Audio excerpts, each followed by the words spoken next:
Bismillahirrahmanirrahim.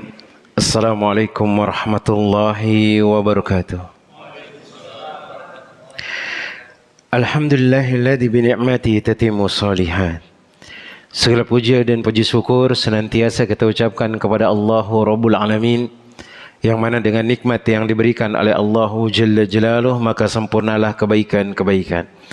Wa nashhadu an la ilaha illallah wahdahu la syarikalah, lahul mulku wa lahul hamdu wa huwa ala kulli syai'in qadir. Wa nashhadu anna Muhammadan abduhu wa rasuluhu wa habibuhu wa khaliluhu, salawatu rabbi wa salamuhu alaihi wa ala alihi wa ashabihi wa man ihtada bihudahu ila yaumiddin, yauma la yanfa'u malun wala banun illa man atallaha biqalbin salim. Masyarul muslimin jemaah yang semoga dirahmati oleh Allah tabaraka wa taala, maka di antara cara kita bersyukur atas nikmat yang diberikan oleh Allah Rabbul Alamin adalah meningkatkan ketakwaan kita kepada Allah, meningkatkan kualitas ibadah kita kepada Allah tabaraka wa taala, terutama ibadah solat, kata Nabi sallallahu alaihi wasallam. Karena ternyata solat itu adalah amalan yang paling pertama akan dihisab oleh Allah Rabbul Alamin. Ketika solat orang itu benar, maka dia akan sukses dan dia akan selamat, kata Nabi sallallahu alaihi wasallam. Dan ketika amalan solatnya itu buruk, dia tidak perbaiki tata cara solatnya, kata Nabi sallallahu alaihi wasallam, dia akan binasa dan dia akan celaka. Beliau mengatakan, inna awwala ma yuhasabu bihil abdu yaumal qiyamah min amalihi salatuhu, fa in salahat faqad aflaha wa anjaha wa in fasadat faqad khaba wa khasara. Kalau baik maka kita akan menjadi baik, kalau buruk maka kita akan menjadi buruk. Maka ternyata orang-orang yang dia rajin sholat tetapi dia masih menipu orang, masih mencaci maki orang, ternyata masih ada yang belum lengkap dari sholatnya tersebut. Karena mungkin bisa jadi kita mengerjakan sholat itu cuma sekedar adat kebiasaan saja jemaah. Ketika datang waktu maghrib ya sudah selesai sholat maghrib. Ketika datang waktu isya, ya salat isya, selesai, itu saja yang kita lakukan. Kita tidak pernah menghadirkan hati, kita tidak pernah mentadaburi apa yang dibaca oleh imam. Maka ini adalah hal yang disyariatkan oleh Allah tabaraka wa taala dan Nabi sallallahu alaihi wasallam supaya kita khusyuk dalam salat. Di antaranya perbaiki rukunnya, perbaiki wajibnya, kemudian setidak-tidaknya walaupun bukan rukun salat atau mungkin bukan rukun sah solat atau syarat sah solat, maka hendaknya orang itu memahami apa yang dia baca ketika dia solat. Di antaranya membaca Al-Fatihah. Maka di samping kita bisa membaca Al-Fatihah, coba sesekali dipahami artinya, dihafalkan artinya, kemudian pahami maknanya. Kemudian mungkin karena kita sering kalau solat itu baca 3 kulhu, maka hafalin artinya. Kemudian pahami apa maksud dari ayat-ayat tersebut sehingga kita menghadirkan hati. Karena Nabi sallallahu alaihi wasallam mengatakan, wa innar rajula la yusalluna sittina sanatan lam tuqbal lahu salat. Ada orang di antara kalian 60 tahun dia mengerjakan salat, kata Nabi SAW, tapi salatnya tidak diterima oleh Allah Jalla Jalaluh. Kenapa? Yutimma ruku'ahu wa la yutimma sujudahu. Rukuknya tumakninah, tenang dia, tapi sujudnya dia tidak tenang. Yutimma sujudahu wa la yutimma ruku'ahu. Sujudnya tenang tapi rukuknya dia tidak tenang. Maka perlu kita pelajari bacaan-bacaan, kemudian gerakan-gerakan dan seterusnya. Dan ini yang diajarkan oleh Nabi sallallahu alaihi wasallam. Jemaah yang semoga dirahmati oleh Allah Tabaraka wa Ta'ala, kemudian selawat beriring salam kita ucapkan kepada Nabi kita Muhammad bin Abdullah sallallahu alaihi wasallam. Allahumma salli wa sallim wa zid wa barik wa alim ala sayyidina wa maulana Muhammad bin Abdullah sallallahu alaihi wasallam. Ya Allah, semoga selawat beriring salammu, tambahan berkah dan nikmatmu semoga senantiasa tercurahkan kepada hamba kekasihmu ya Allah, kekasih kami ya Allah, Muhammad bin Abdullah sallallahu alaihi wasallam. Jemaah yang semoga dirahmati oleh Allah Tabaraka wa Ta'ala, kita mengetahui ketika kita sudah menikah, ketika kita sudah memiliki anak, kita menjadi kepala rumah tangga, ada kewajiban yang disyariatkan oleh Allah Tabaraka wa Ta'ala. Apa itu? Menjaga keluarga kita dari api neraka. Dan di samping itu juga Nabi Sallallahu Alaihi Wasallam mengajarkan kita, di samping engkau menjaga mereka dari api neraka, engkau juga harus jaga kebutuhan sehari-harinya, menjaga nafkahnya. Dan ini adalah kewajiban yang ditunaikan, yang diperintahkan kepada kita. Ada tanggung jawab untuk memberikan makan kepada mereka. Di samping kita wasiati istri kita, anak-anak kita dalam kebaikan, kemudian kita tahu bahwasannya hak yang harus ditunaikan kepada kita itu sangat besar. Kita pun memiliki kewajiban untuk memenuhi kebutuhan mereka. Dan kita sudah sebutkan, mencari nafkah, memberikan makan kepada keluarga itu pahalanya sangat besar. Di antaranya adalah seorang perempuan yang bawa anaknya kepada Aisyah. Dua orang perempuan tersebut, dua orang anak tersebut, dia meminta makanan, tidak ada yang didapatkan kecuali 3 biji kurma, dikasihkan kepada kedua anaknya, sisa bagian dia. Kemudian anaknya meminta, masih lapar, dibukakanlah, dibelah dia jadi 2, kemudian dibagikan lagi. Maka Nabi Sallallahu Alaihi Wasallam mengatakan, qad aujaballahu laha minal jannah, atau qad aujaballahu laha bihal jannah. Allah telah mewajibkan dia dijamin masuk surga. Berarti ngasih makan keluarga itu jaminannya surga. Dan kita katakan kalau dia ikhlas karena Allah Tabaraka wa Ta'ala, maka jangan pernah berkeluh kesah mencari nafkah untuk keluarga. Jangan. Karena itu adalah tanggung jawab kita ketika kita sudah nikah. Ketika antum menikah punya anak, itu tanggung jawab kita jemaah. Maka kalau antum nggak mau cari nafkah, jangan pernah menikah. Tapi kalau antum tidak menikah, kata Nabi Sallallahu Alaihi Wasallam, an-nikahu sunnati faman raghiba an sunnati falaysa minni. Nikah itu sunnahku, kata Nabi SAW, jalan hidupku. Maka kalau kalian tidak mau menikah, kalian bukanlah umat-umatku, kata Nabi Sallallahu Alaihi Wasallam. Maka ketika kita berumah tangga, wajib kita memberikan mereka makanan. Dan nggak boleh pelit jemaah, nggak boleh pelit. Bahkan kata Nabi Sallallahu Alaihi Wasallam, wa qad a'taqaha laha minan nar, dan dia akan dibebaskan dari api neraka, tapi sesuai dengan kemampuan. Jangan paksakan diri kita. Maka di sini Al-Imam An-Nawawi rahimahullahu taala, Al-Imam An-Nawawi Asy-Syafi'i rahimahullahu taala, beliau membuat bab khusus tentang masalah nafkah bagi keluarga. Maka beliau mengatakan di bab yang ke-36 ini, babun an-nafaqatu 'alal 'iyal. Bab nafkah atau memberi nafkah kepada keluarga atau di bawah dari tanggungannya. Wa aujabal Islamu 'ala ar-rajuli an-nafaqata 'ala iyalihi min ahlihi wa waladihi wa 'abidihi min man ya'uluhum wa man ya'uluhum wa anna alaihi kiswatahum wa it'amahum wa suknahum wa wijhihi wa min wijhihi. Nah, beliau mengatakan sungguh agama Islam memerintahkan kepada laki-laki itu untuk memberikan nafkah kepada keluarganya, baik dia adalah anak dan istrinya, atau mungkin anaknya, atau mungkin dia pembantunya atau budaknya, atau orang-orang yang di bawah dari tanggungannya. Mana nafkah tersebut? Dia kasihkan pakaian, dia kasihkan dia makanan, dia kasihkan tempat tinggal, kemudian dia memberikan yang terbaik kepada anak-anaknya atau keluarganya sesuai dengan kemampuannya. Dan ini yang disebutkan oleh Al-Imam An-Nawawi rahimahullahu ta'ala. Beliau menyebutkan firman Allah Jalla Jalaluhu, yaitu surat Al-Baqarah ayat yang ke-233. Kata Allah Jalla Jalaluhu, wa 'alal mauludi lahu rizquhunna wa kiswatuhunna bil ma'ruf. Dan kewajiban seorang bapa memberikan makan, memberikan pakaian kepada orang-orang atau kepada keluarganya dengan cara yang ma'ruf. Ini yang di bawah tanggungannya jemaah. Maka wajib dia. Maka Nabi SAW pernah menyebutkan, sebelum kita baca hadis yang lainnya, beliau mengatakan, maka belikanlah mereka pakaian ketika engkau membeli pakaian, berikanlah mereka makanan ketika engkau membeli makanan. Maksudnya ini tanggung jawab yang sangat besar dan pahalanya sangat besar sekali. Tapi sesuai dengan kemampuan. Jangan bebankan diri. Kita sama tetangga kita nggak sama jemaah. Karena profesi kita mungkin beda.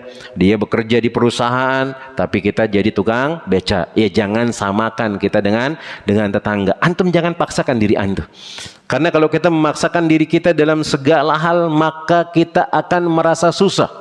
Bahkan dalam syariat Islam, dalam agama Islam, Nabi Shallallahu Alaihi Wasallam melarang kita membebankan diri kita mengerjakan suatu amalan yang mana kita tidak mampu mengerjakan amalan tersebut. Beliau mengatakan faqad golaba, maka sungguh dia akan kalah. Ada orang kalau nyumbang di masjid tuh harus 1 juta, dia harus 1 juta. Akhirnya nanti kalau duitnya kurang dari 1 juta nggak mau nyumbang dia. Akhirnya ya seterusnya nggak cukup 1 juta nggak mau nyumbang. Ujung-ujungnya jadinya apa? Riya, kemudian dia terhalang dari mengerjakan kebaikan tersebut.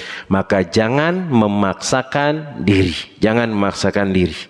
Kemudian Allah Jalla Jalaluhu mengatakan, liyunfik dzu sa'atin min sa'ati wa man qudira alaihi rizquhu falyunfik mimma atahu Allah.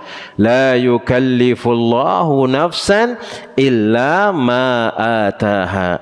Maka hendaklah orang yang mampu, yang dia memiliki keluasan rezeki, silahkan dia berikan nafkah menurut kemampuannya. Adapun orang yang dia terbatas rezekinya, maka hendaknya dia memberikan harta yang diberikan oleh Allah Tabaraka wa Ta'ala sekemampuannya. Kemudian sungguhnya Allah tidak akan membebankan seorang hamba kecuali itu adalah kemampuannya. Kemudian Allah Jalla Jalaluhu mengatakan, wa ma anfaqtum min syai'in fahuwa yukhlifuhu. Dan apa saja yang kau infakkan atas nama Allah Tabaraka wa Ta'ala, maka itu akan diganti oleh Allah Jalla Jalaluhu. Maka kita ngasihkan makan kepada anak keluarga kita itu akan diganti oleh Allah. Bisa jadi karena kita ikhlas, kemudian doa mereka yang luar biasa, Masya Allah, yang tiap kali kita keluar bekerja, istri kita mendoakan kebaikan kepada kita, itu mungkin yang membuat rezeki kita itu lancar jemaah. Bisa jadi karena doa mereka. Kadang juga mungkin kita tidak sadar, anak kita mengatakan, Bapak, nanti kalau Bapak pergi kerja, jangan lupa kalau pulang kerja itu berikan adik es krim. Mungkin antum mengatakan, ini belum apa-apa dia minta es krim. Maka kita katakan itu doa dari anak antum sebenarnya. Mana berharap antum dapat rezeki, bisa belikan dia es krim, dan antum diharapkan bisa balik ke rumah itu dalam keadaan sehat walafiat jemaah. Itu doa anak secara tidak langsung. Dia minta sama kita. Tapi sebenarnya itu adalah doa jemaah. Berharap kita dapat rezeki oleh anak kita tersebut. Itu doa yang mungkin tidak secara langsung dia memohon kepada Allah Tabaraka wa Ta'ala. Tapi itu adalah keberkahan. Maka silahkan kita cari nafkah sungguh-sungguh untuk keluarga kita, dan itu adalah ibadah. Maka hadis yang pertama yang disebutkan oleh Al-Imam An-Nawawi Asy-Syafi'i rahimahullahu ta'ala dalam bab ini adalah hadis yang berasal dari Abu Hurairah radhiyallahu ta'ala anhu. Qala Rasulullah sallallahu alaihi wasallam, Nabi sallallahu alaihi wasallam mengatakan, dinarun anfaqtahu fi sabilillah, 1 dinar yang engkau infakkan di jalan Allah. Wa dinarun anfaqtahu fi raqabatin, dan 1 dinar yang engkau infakkan untuk membebaskan budak. Wa dinarun tasaddaqta bihi ala miskinin, dan 1 dinar yang engkau infakkan bagi orang miskin. Wa dinarun anfaqtahu ala ahlika, dan 1 dinar yang engkau infakkan untuk keluargamu. A'dhamuha ajran alladhi anfaqtahu ala ahlika, maka yang paling besar pahalanya adalah 1 dinar yang engkau keluarkan untuk keluargamu. Itu dinar yang dia gunakan sumbang, ada orang mau bangun masjid, antum infakkan, pahalanya besar. 1 dinar yang antum untuk ngasihkan orang lain makan, pahalanya besar. Kata Nabi SAW bahwasanya memberikan orang makan itu di antara jalan menuju surga. Kemudian 1 dinar yang kita kasihkan kepada orang miskin juga pahalanya besar. Tapi yang paling besar pahalanya itu adalah jangan sampai kita membuat anak keluarga kita ini kelaparan, maka antum harus dahulukan. Maka ini yang disebutkan oleh Nabi SAW, kalau antum memiliki cuman sedikit duit saja, cukup untuk keluarga antum, ada orang membutuhkan yang lain, utamakan ke keluarga dulu. Nanti kalau ada lebihnya baru ke yang lainnya. Silakan. Jangan sampai membuat mereka menderita atau akan membuat mereka kesusahan. Maka dalam hadis yang sahih yang nanti akan datang hadis tersebut, beliau mengatakan, kafa bil mar'i isman ayyudayya bima yakutuhu. Cukup seorang laki-laki itu dikatakan berdosa, dia mendapatkan dosa yang besar kalau dia membuat susah orang yang berada dalam tanggungannya. Maka jangan kita membuat susah keluarga kita, pelit. Kadang ada orang yang terlalu loyal dia kepada teman-temannya. Kalau lagi ngumpul, Masya Allah 100.000, 200.000, istrinya minta mau beli lauk nggak dikasih. Jemaah, hati-hati antum, hati-hati. Itu yang kita keluarkan kepada teman kita itu bagus. Tapi yang kita berikan kepada istri kita yang makan, anak kita yang makan, atau istri kita yang makan, itu lebih besar pahalanya, kata Nabi SAW. Dan hadisnya adalah hadis yang sahih yang dikeluarkan oleh Imam Muslim. Beliau mengatakan, a'dhamuha ajran alladhi anfaqtahu ala ahlika, maka yang paling besar pahalanya yang engkau infakkan bagi keluargamu. Kemudian hadis yang berikutnya dari Abdullah dan Abi Abdullah, yuqalu lahu Abu Abdurrahman. Dari Abdullah dikatakan dia adalah Abu Abdurrahman, Sauban min Bujduda maula Rasulullah sallallahu alaihi wasallam. Dan dia di antara pembantu Nabi SAW atau pembantu Nabi SAW. Nah, Qala Rasulullah sallallahu alaihi wasallam, Nabi sallallahu alaihi wasallam mengatakan, afdalu dinarin yunfikuhu rajulu dinarun yunfikuhu ala iyalihi. Maka sebaik-baik dinar yang dikeluarkan oleh seorang laki-laki untuk berinfak adalah infak yang dia keluarkan bagi keluarganya. Dinarun yunfiku ala dabatihi fi sabilillah. Kemudian di antaranya adalah 1 dinar yang dia infakkan untuk kendaraannya di jalan Allah. Ngisi bensin motor itu pahala, jemaah. Ngisi bensin motor pahala.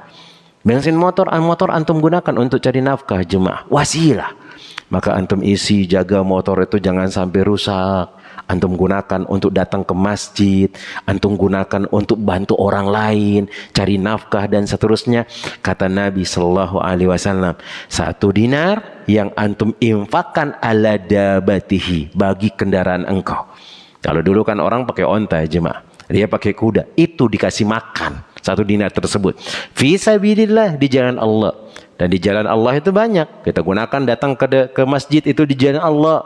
Kita gunakan untuk membantu orang itu di jalan Allah. Kita gunakan untuk mencari nafkah itu juga di jalan Allah. Maka itu juga pahalanya sangatlah besar, kata Nabi sallallahu alaihi wasallam. Wa dinarun yunfiku ala ashabihi fi sabilillah. Kemudian 1 dinar yang dia keluarkan, yang dia infakkan kepada sahabatnya yang dia berjalan di jalan Allah. Antum bantuin orang mengerjakan ibadah itu dapat pahala.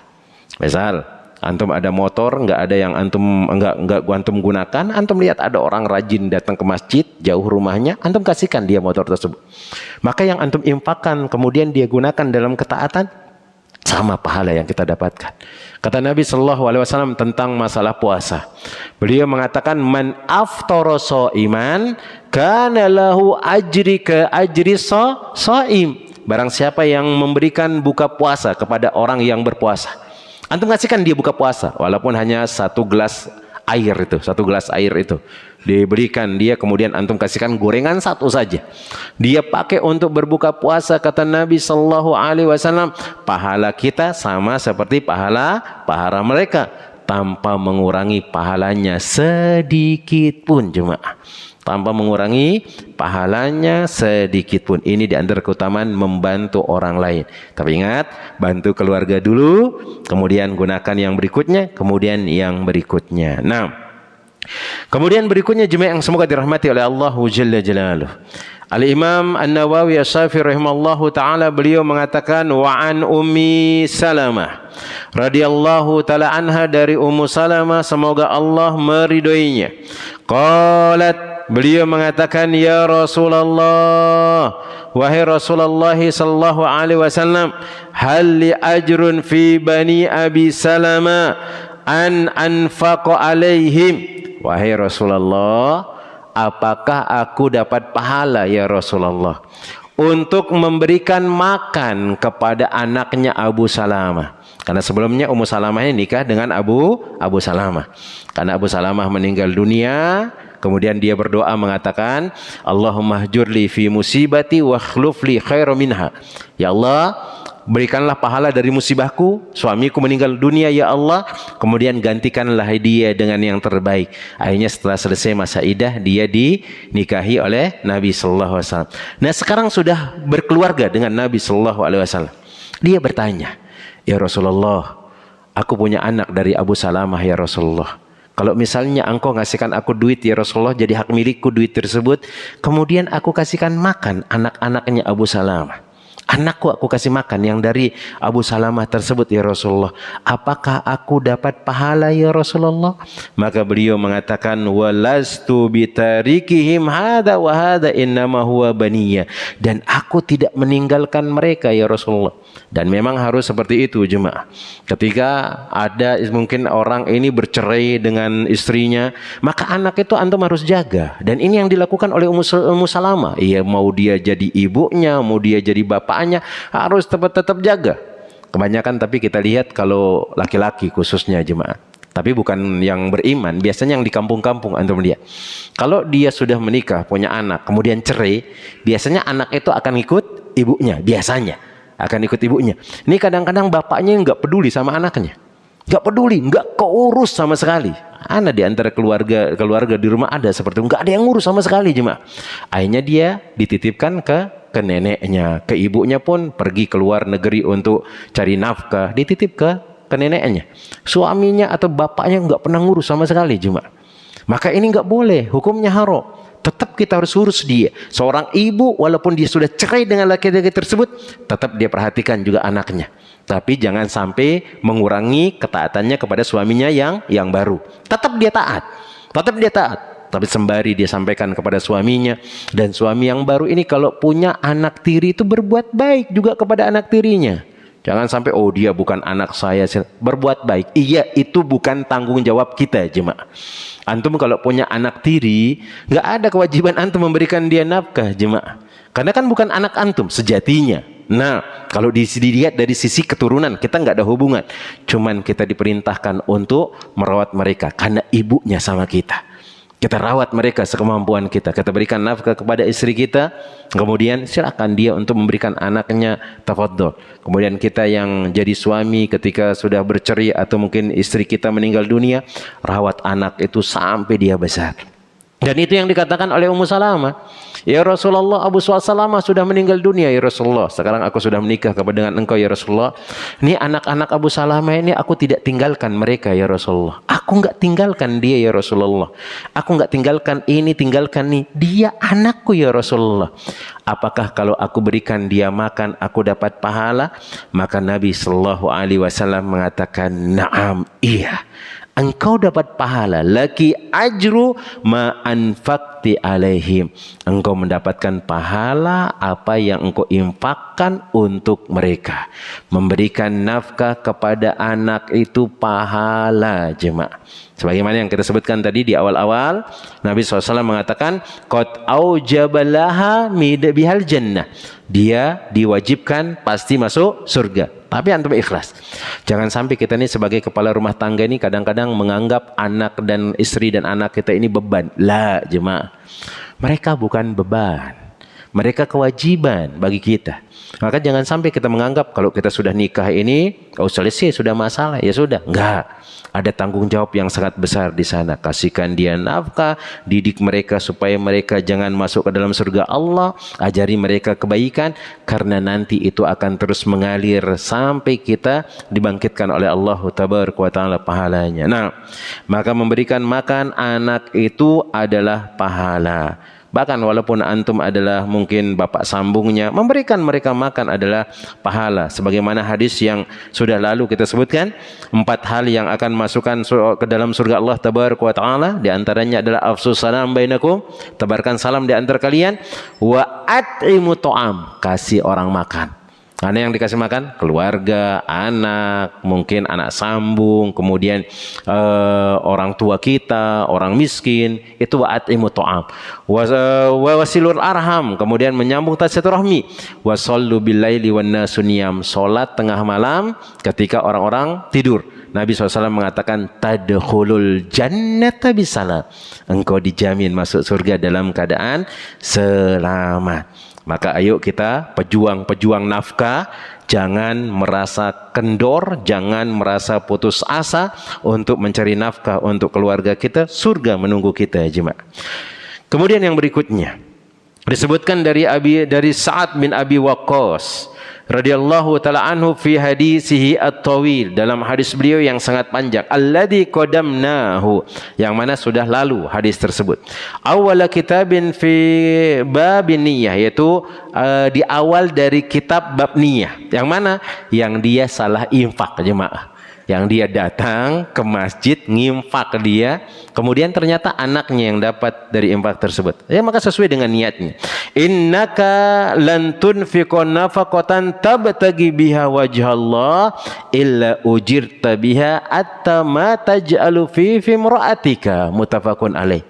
Maka apa saja yang engkau infakkan di jalan Allah, kau mengharapkan pahala dari Allah Jalla Jalaluhu, maka engkau akan diberikan ke pahala tambahan oleh Allah Tabaraka wa Ta'ala. Kita mengharapkan pahala dari Allah, maka Allah akan balas hal tersebut. Sampai-sampai kata Nabi SAW, satu suapan yang engkau suapkan ke mulut istrimu itu adalah sodakoh, jemaah. Kasih makan istri itu sodakoh. Maksudnya ya nggak mesti antum harus suapin, tapi kalau antum bisa suapin silahkan. Ini disebutkan oleh para ulama di antara cara supaya rumah tangga itu langgeng. Udah tua Ustaz, nggak apa-apa. Ada sate, jangan tunggu istri antum yang ambil sate makan sendiri, antum ambilkan, suapi dia. Luar biasa.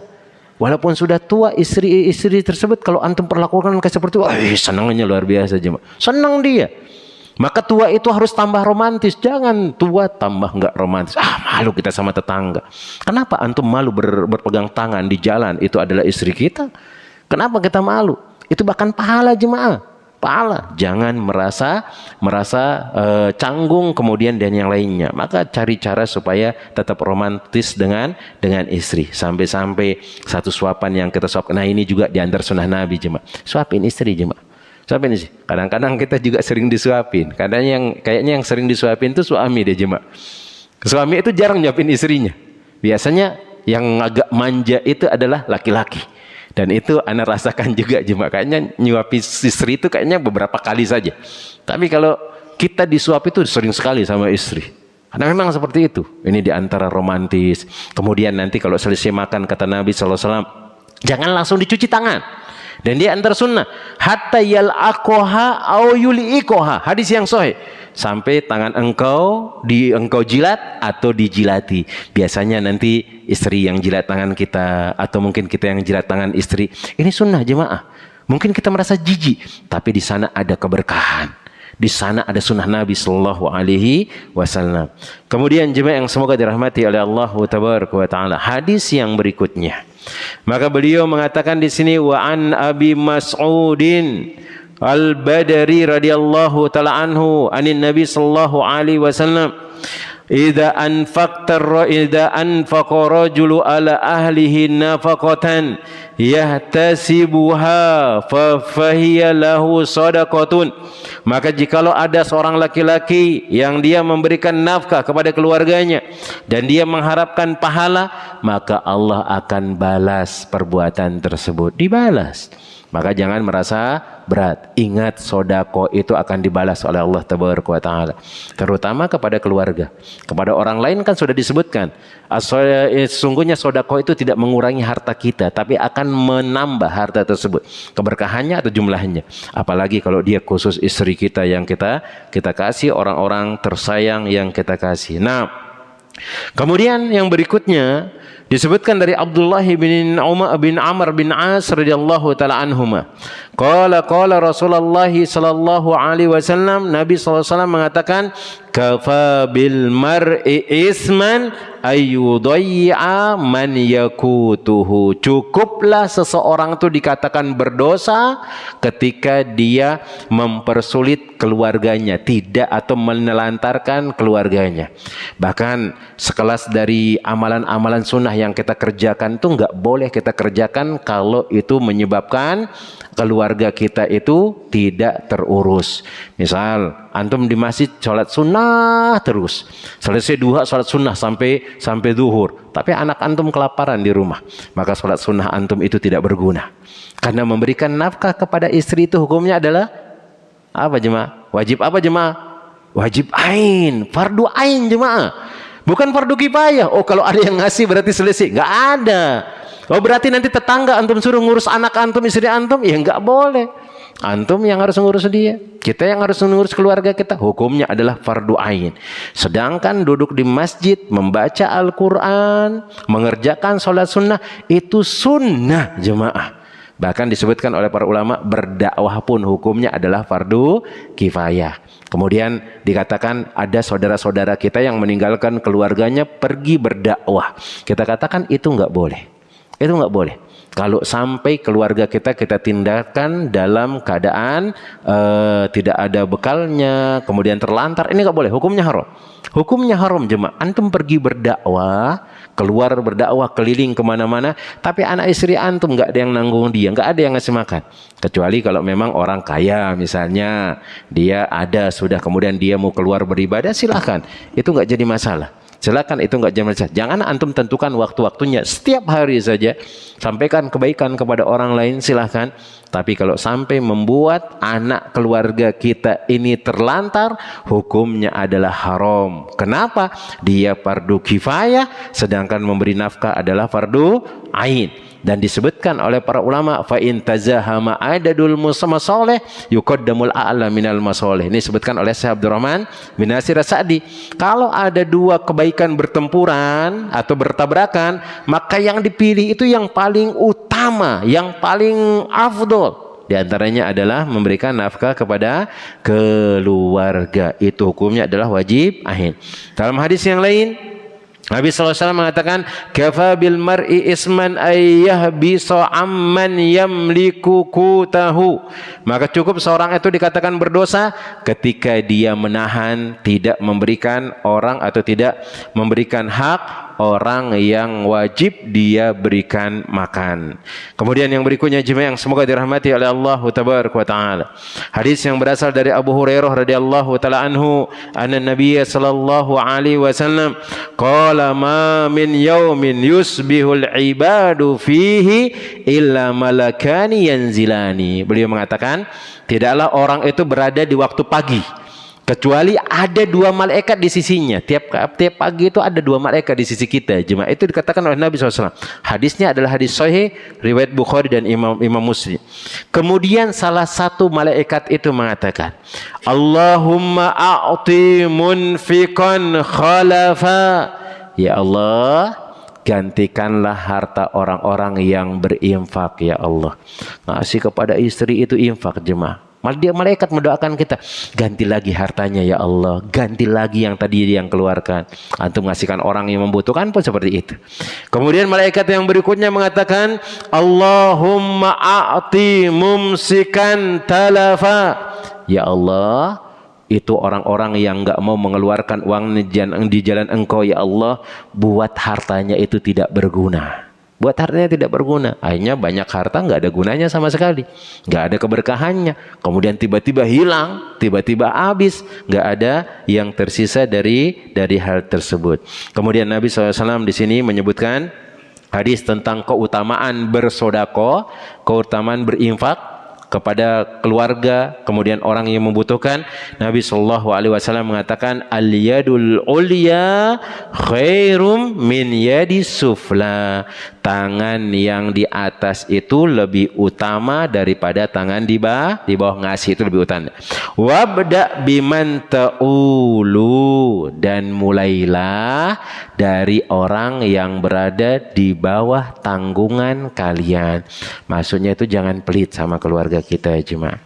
Kepada anak-anak kita, kepada orang tua kita, kepada orang-orang yang memang butuh kita kasihkan bantuan, jangan pelit.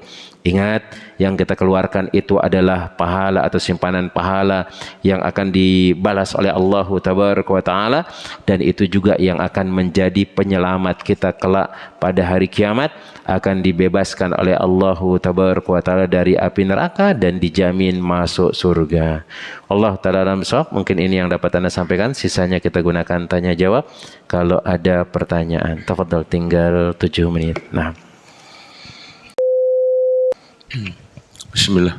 Assalamualaikum warahmatullahi wabarakatuh. Waalaikumsalam warahmatullahi wabarakatuh. Jadi Ustaz, biasa kita di tengah masyarakat, jadi ada keluarga yang mungkin suaminya tidak punya pekerjaan. Nah.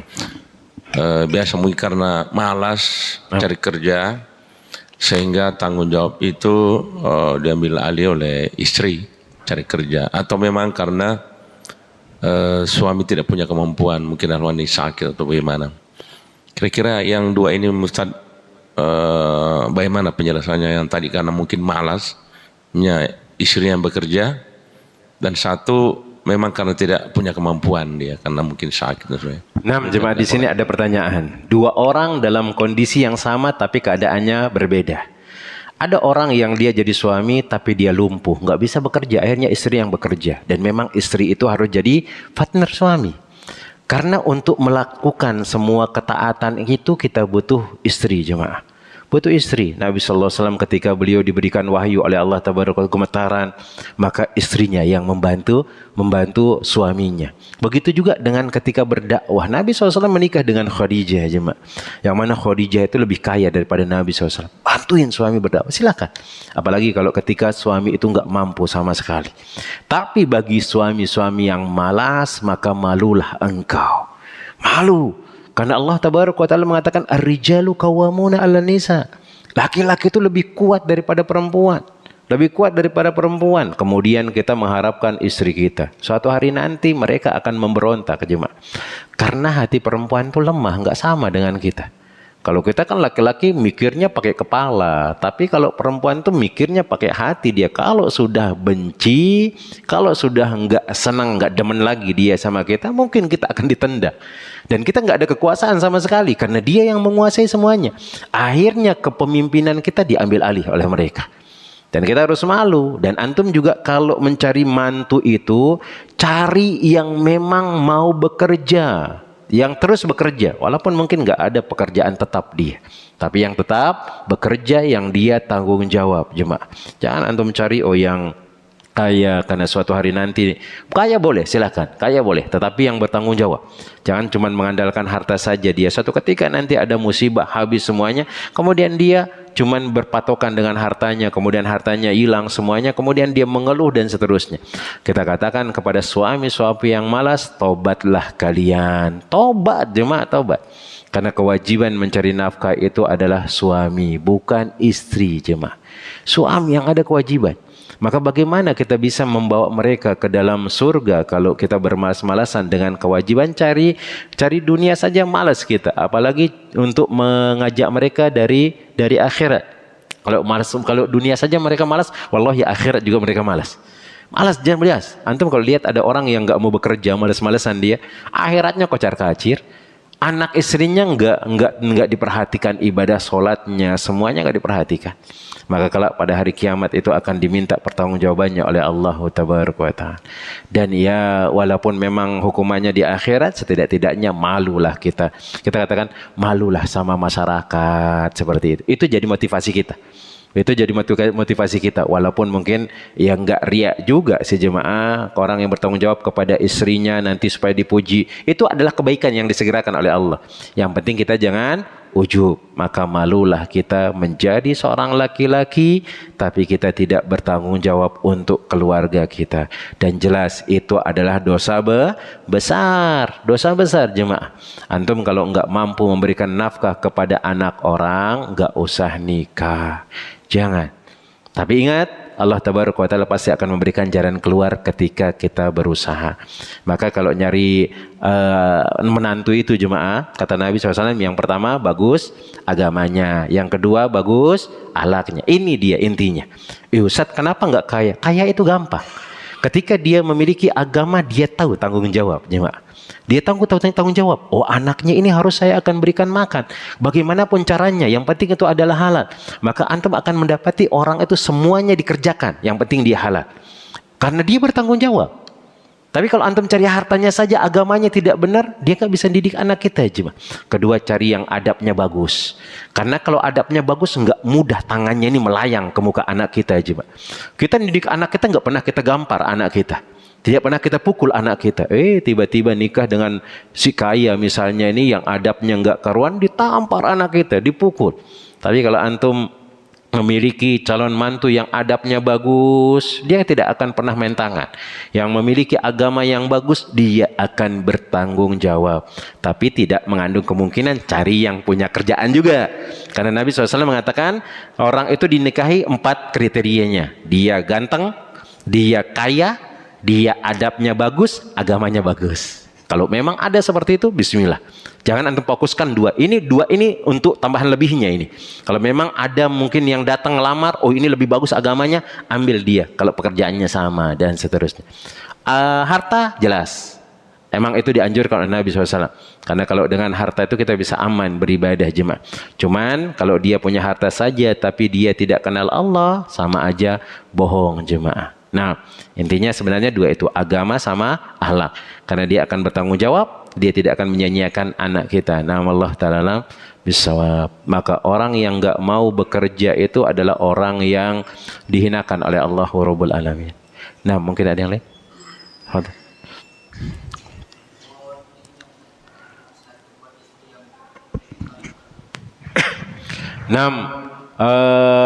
Nasihat bagi istri yang pengen bekerja. Bagaimana cara menasihat? Antum harus bekerja sebenarnya. Intinya sebenarnya itu istri pengen bekerja itu karena ngelihat kita malas jemaah. Malas karena dia mengatakan ini suami saya nggak bisa diandalkan, ini pengen bekerja lah. Tapi kalau antum bisa memenuhi kebutuhannya, dia nggak akan minta pekerjaan. Allah, kita berusaha. Kemudian sembari saling doakan. Dan ingat wahai kaum muslimat, tanggung jawab cari nafkah itu bagi kewajibannya adalah suami. Dan suami harus berusaha.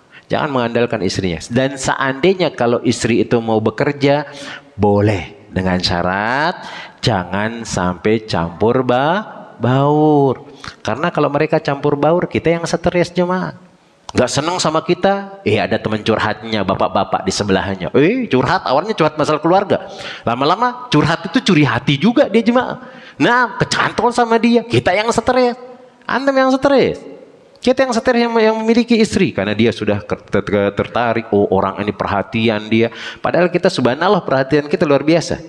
Cuman, sebagaimana dalam pepatah itu, rumput tetangga itu lebih bagus daripada rumput kita. Walaupun rumput antum lebih bagus, tanaman rumah antum lebih bagus, tapi biasanya kalau kita ngeliat tetangga itu iri aja sama tetangga itu. Antum punya istri cantik, istri tetangga hitam, nggak ada cantik-cantiknya, tapi antum senang juga ngelihat dia. Karena memang setan seperti itu. Perempuan juga seperti itu, dia punya suami, ngelihat tetangga sebelah, oh kok putih juga kulitnya, walaupun antum lebih ganteng. Tapi yang namanya setan seperti itu. Maka harus dijaga istri itu. Kalau memang dia mau bekerja khusus di tempat perempuan saja, silahkan. Yang penting dia tidak campur baur, karena banyak kejadian yang kita dapati ketika campur baur tempat bekerja itu masalah rumah tangga. Sudah ada yang selingkuh lah, nggak suaminya, istrinya yang selingkuh. Karena memang iya, setan itu macam-macam lah. Bagaimana caranya untuk membuat orang itu nyaman, padahal nggak halal. Maka terjadilah hal tersebut.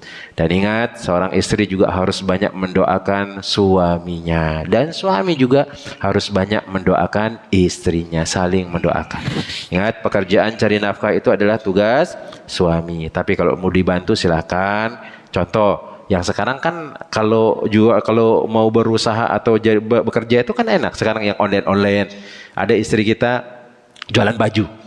Jualan baju kan, nggak ada stok baju di rumah. Kalau antum buatkan stok baju enak juga itu. Nanti antum jadi kurirnya kemana-mana.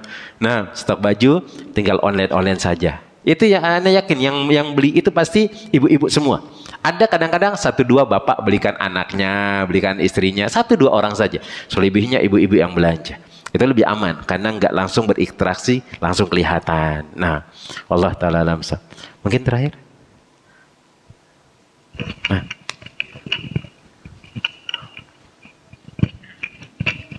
Assalamualaikum warahmatullahi wabarakatuh. Waalaikumsalam warahmatullahi wabarakatuh. Saya ada baca Pak Ustadz di artikel, kalau kita buang air kecil berdiri itu tidak tuntas Pak. Walaupun kita sudah dehem 3 kali maupun kita yang itu 3 kali, itu masih tersisa di saluran itu Pak Ustadz. Beda dengan kita buang air kecil jongkok. Itu akan tuntas airnya keluar. Dan ada dengan cara dalam 3 kali sama dengan itu 3 kali. Nah, sekarang masalahnya di masjid-masjid di mana-mana itu Pak, semuanya sistem berdiri maupun di mall. Banyak yang berdiri. Banyak. Ya. Nah, bagaimana cara menyikapi masalah ini? Jemaah. Mohon penjelasan. Jemaah. Ana sering kalau dapati masjid tuh pasti kencingnya di kamar mandi. Pasti kencingnya. Pertama, ana khawatir aurat ana kelihatan. Yang kedua, takut ada percikan kena ke celana atau ke baju. Yang ketiga, yang tadi itu takut nggak tuntas. Tapi sebagian orang saja. Ada orang tuntas dia kencing sambil berdiri. Ada orang tuntas kencing seperti itu. Tapi memang yang lebih abdolnya adalah duduk. Maka kalau posisi seperti itu, nunggu di kamar mandi. Kencing di kamar mandi. Kencing di kamar mandi. Karena konsekuensinya kalau nggak tuntas, kena pakaian, kita sholat kita tidak sah. Dan ini yang disebutkan oleh Imam Syafi'i rahimahullahu ta'ala. Orang yang dia pakaiannya kena najis, apalagi keluar lagi kencingnya, sudah wudunya batal lagi, dia sholat jelas tidak sah. Maka caranya itu tunggu kencingnya di kamar mandi. Kencing di kamar mandi. Di antara caranya itu supaya tuntas itu dengan berdeham. Kemudian di antara disebutkan dalam hadisnya dhaif, tapi bisa digunakan untuk fadhail amal. Mana? Ditekan di bawah kemaluan itu ditekan 3 kali atau berapa kali itu untuk buat tuntas. Yang biasanya yang sering-sering keluar kencingnya itu tekan. Yang di bawah ya ada telurnya itu lagi itu cuma antum tekan di sana di urat-uratnya itu 3 kali. Selain berdeham. Itu hadisnya ada hadisnya. Cuman hadisnya adalah dhaif dan ini boleh diamalkan. Hadis dhaif itu boleh diamalkan kalau fadhail amal. Itu untuk nunjang amalan yang ada. Ada menganjurkan kita supaya tuntas air kencing kita. Nah, fadhil amalnya seperti ini, ditekan di salurannya yang di bawah tersebut. Nah, maka cara yang terbaik adalah kencing di kamar mandi. Ana di Masjid Anur Basarnas, gak pernah ana mau kencing walaupun ngantri lama, ana ngantri lama. Karena memang ya kebiasaan duduk itu lebih enak jemaah. Antum kalau kencing duduk itu ya Allah tenang rasanya, nggak ke kiri ke kanan, plong rasanya, nikmat. Coba antum buktikan, berdiri sama duduk itu memang tenang, plong, keluar dia masya Allah. Tapi kalau kencing sambil berdiri itu kadang ya kena pakaian dan seterusnya.